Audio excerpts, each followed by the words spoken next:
The church of south India diocese of Medak holy trinity church Bollarampet స్టేట్ సమర్పిస్తున్న daily bible డివోషన్స్ని వీక్షిస్తున్న ప్రియాతి ప్రియమైన సంఘ సభ్యులకు మరియు ఆత్మీయులైన స్నేహితులందరికీ మన ప్రభు అయిన యేసుక్రీస్తు వారి అతి పరిశుద్ధ నామమున హృదయపూర్వక స్వాగతం.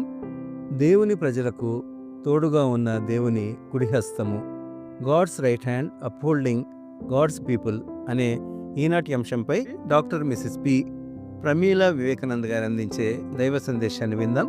సందేశానికి అనుబంధంగా ఈ భక్తి గీతం.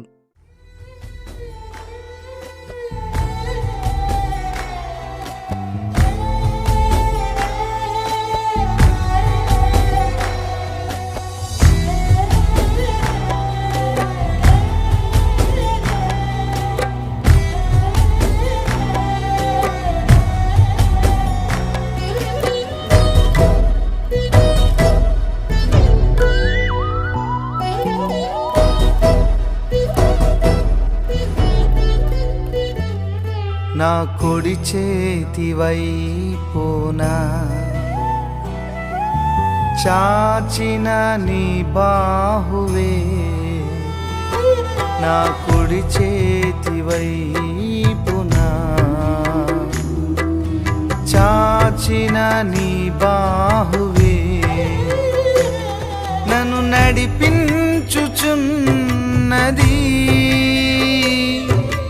నా పక్షమై యుద్ధములు చేయుచున్నది, నన్ను నడిపించుచున్నది,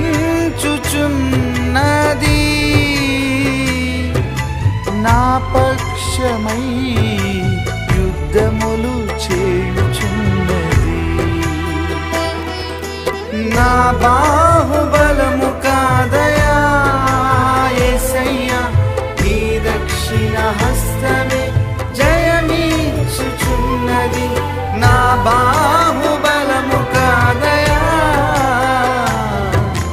నీ దక్షిణ హస్తమే జయమిచ్చుచున్నది, నీ దక్షిణ హస్తమే జయమిచ్చుచున్నది. నా కుడి చేతి వైపునా చాచిన నీ బాహువే, నా కుడి చేతి వైపునా చాచిన నీ బాహువే.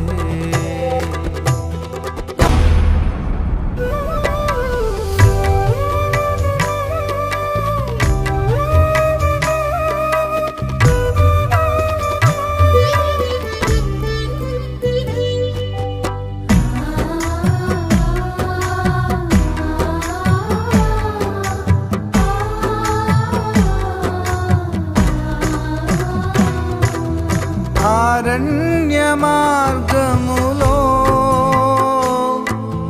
ఆరని అగ్ని స్తంభమై, భీకర ఎడారులలో దప్పి తీర్చు బండవై,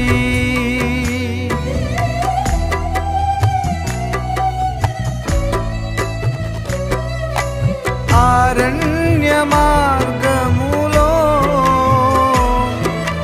ఆరని అగ్ని స్తంభమై,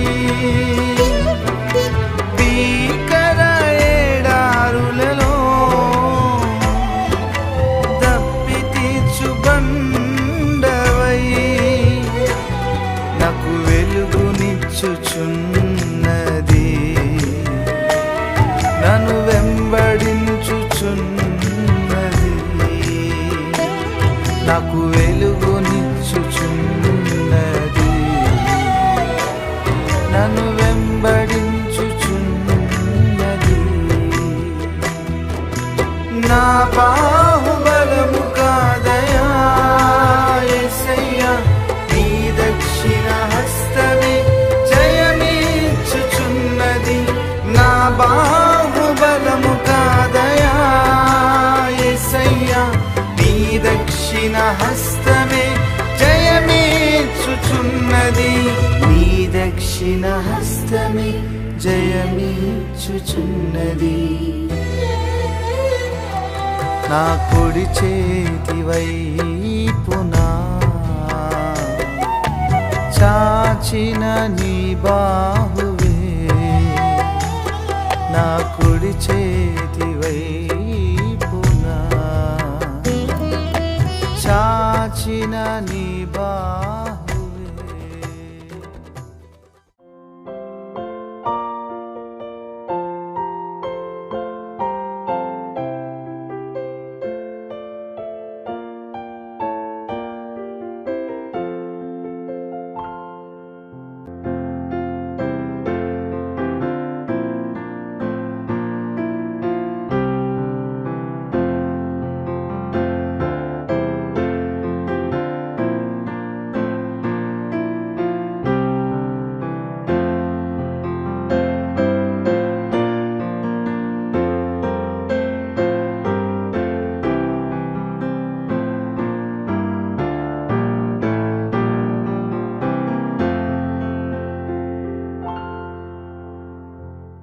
అనుదిన దైవవాక్యం వీక్షిస్తున్నటువంటి సంఘ సభ్యులకు, ప్రేక్షకులకు, విశ్వాసులకు అందరికీ ప్రభువైన యేసుక్రీస్తు నామమున వందనములు, శుభములు.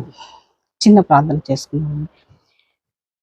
కృపమయ దేవుని తండ్రి, ప్రేమగల నాయన, సర్వశక్తిమంతుడా, మీకు స్తోత్రములు, వందనములు. ప్రభువా తండ్రి, ఈ అనుదిన దైవవాక్యం ధ్యానించుటకు ఇచ్చినటువంటి సమయాన్ని బట్టి మీకు స్తోత్రములు. తండ్రి, మీ వాక్యాన్ని ధ్యానించుండగా మీ యొక్క తండ్రి స్వరం మాకు వినిపింప చేయమని, వాక్యం ద్వారా మాతో మాట్లాడండి తండ్రి. వాక్యంలో ఉండేటువంటి లోతైన సత్యాలను, మర్మాలను బయలుపరచమని మా ప్రభువైన యేసుక్రీస్తు పెట్టి వేడుకొంచున్నాను తండ్రి. ఆమేన్. 80వ కీర్తన, 80వ ఆసాపు కీర్తన, 17వ వచనం. నీ కుడి చేయి మనుషునికి తోడుగాను, నీ కొరకై నువ్వు ఏర్పరచుకున్న నరునికి తోడుగాను నీ బాహుబలం ఉండును గాక. దేవుని కుడి చేయి మనుషునికి, విశ్వాసకి తోడుగా ఉండాలి. దేవుని కుడి చేయి మనకు కానీ తోడుగా లేక ఉంటే ఎంతో ప్రయోజనకరము, ఆశీర్వాదకరము, ఎంతో లాభదాయకము. అంతేకాకుండా మనకు బలము, ఆదరణ అనేది లభిస్తుంది.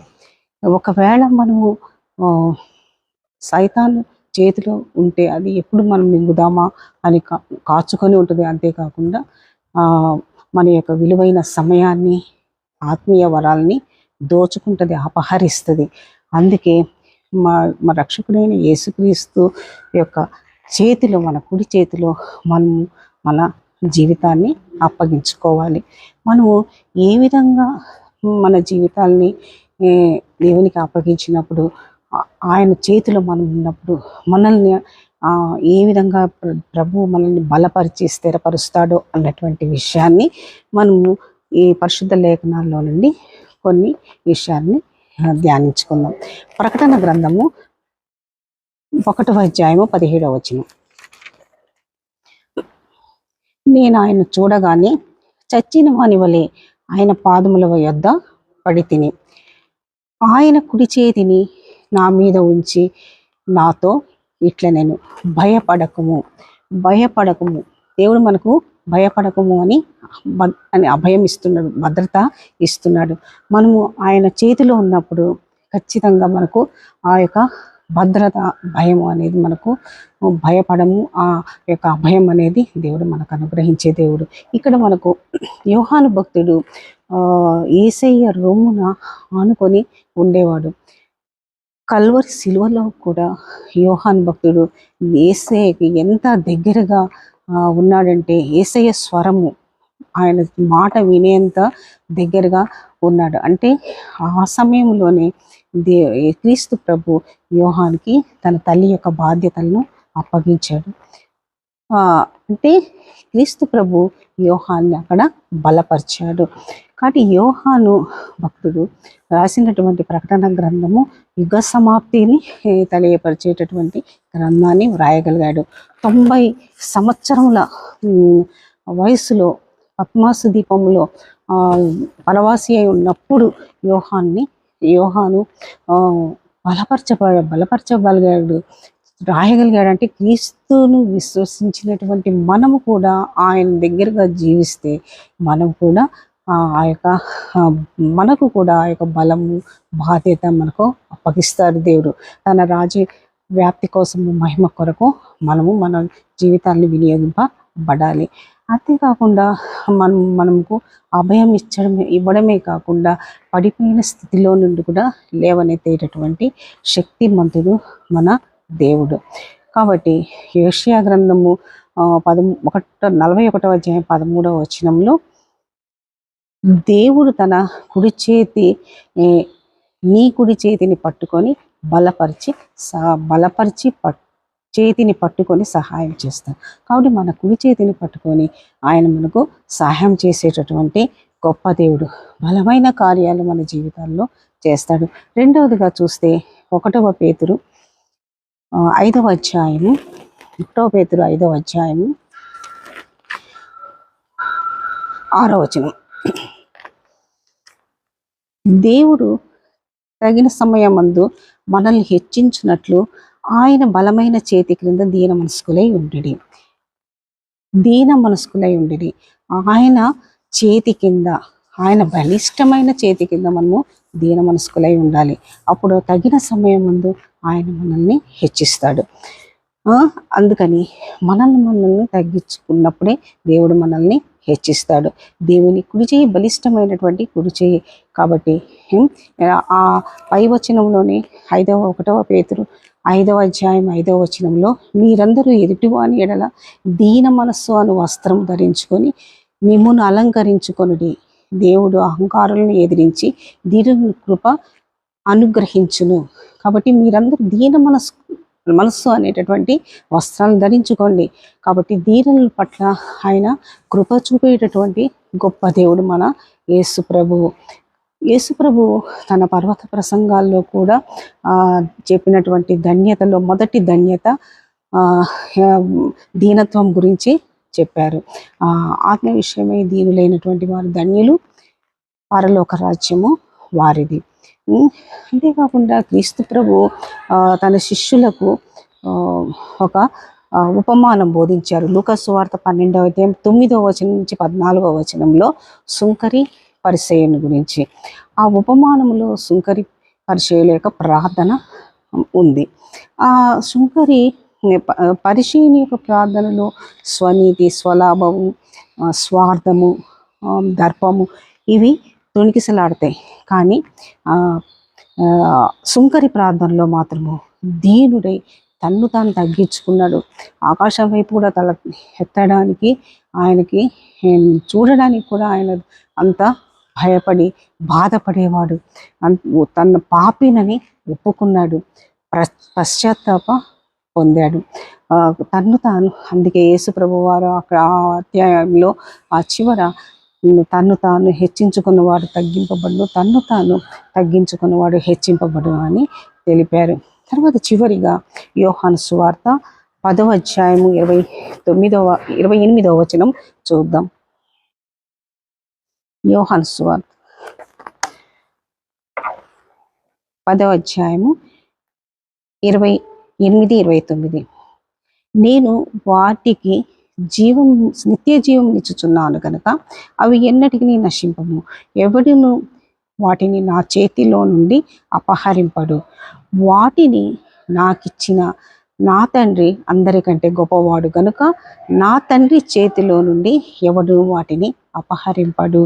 ఇంత గొప్ప వాక్యం, ఎంత గొప్ప సత్యము ఇందులో దాగి ఉంది చూడండి.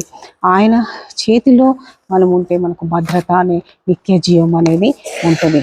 ఇంత స్పష్టమైనటువంటి వాక్యాన్ని యేసు ప్రభు వారు బోధిస్తున్నారు. కాబట్టి ఆయన చేతిలో మనం ఉండాలంటే మొట్టమొదటిగా మన యొక్క జీవితాలను ఆయనకు అప్పచెప్పుకోవాలి.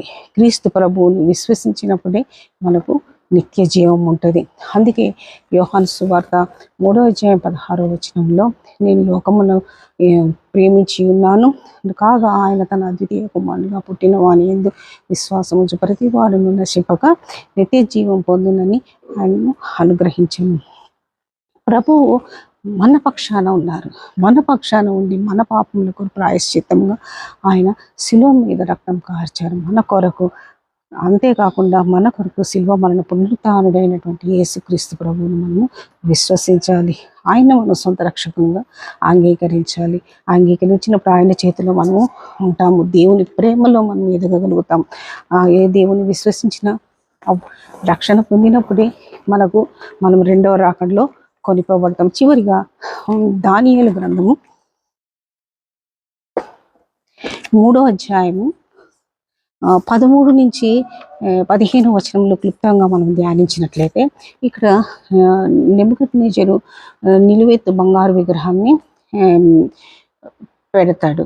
కానీ ఆ యొక్క బంగారు విగ్రహాన్ని నొక్కమని షడ్రక్ మెషక్ అబేద్నెగోలు తిరస్కరించారు. నమస్కరించలేనందుకు నెబుకద్నెజరు ఈ విధంగా అంటాడు 15వ వచనంలో, బాకాను, పిల్లను గ్రోవిని, పెద్ద వీణను, సింఫోనియను, విపంచికను, సకల విధములకు వాద్యధ్వనులను మీరు విను సమయంలో సాగిలపడి నేను చేయించిన ప్రతిమను నమస్కరించుటకు సిద్ధముగా ఉండిన ఎడల సరే, మీరు నమస్కరింపని ఎడల తక్షణమే మండుచున్న వేడిగల అగ్నిగుండములో మీరు వేయబడుదురు.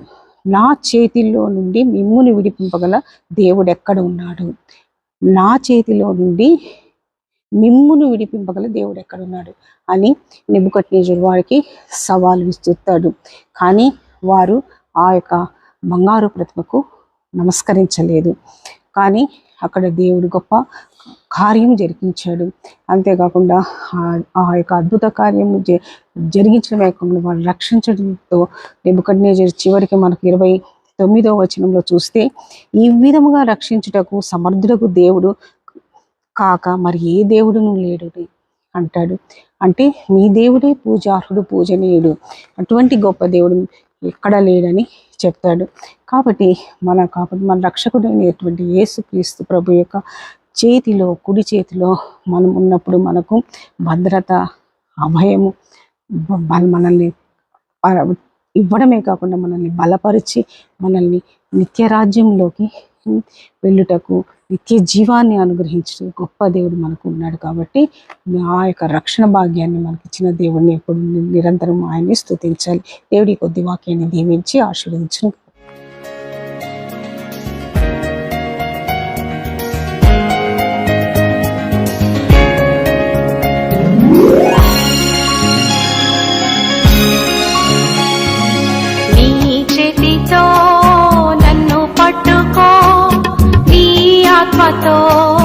నన్ను నడుపు, శిల్పి చేతిలో శిలను నేను, అనుక్షణము నన్ను చెక్కుము.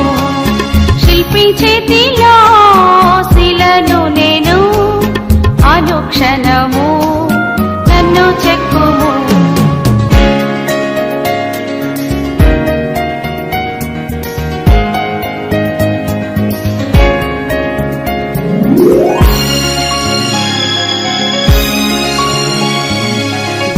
పాపిని నేను తండ్రి, పాప ఊపిలో పడి ఉంటిని, లేవనెత్తుము, శుద్ధి చేయుము, పొందనిమ్ము నీదు ఆత్మను.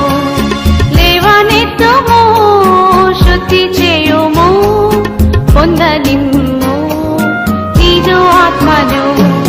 నీ చేతితో ఆత్మతో నన్ను నడుపు, శిల్పి చేతిలో శిలను నేను, అనుక్షణము నన్ను చెక్కుము. శిల్పి చేతిలో శిలను నేను, అనుక్షణము నన్ను చెక్కుము.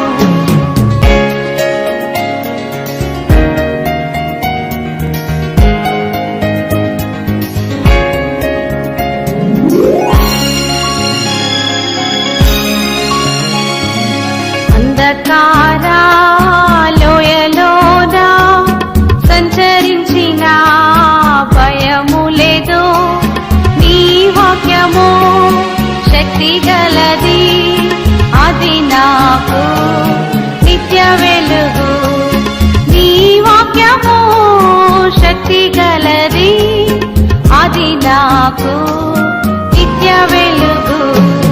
నీ చేతితో నన్ను పట్టుకో, నీ ఆత్మతో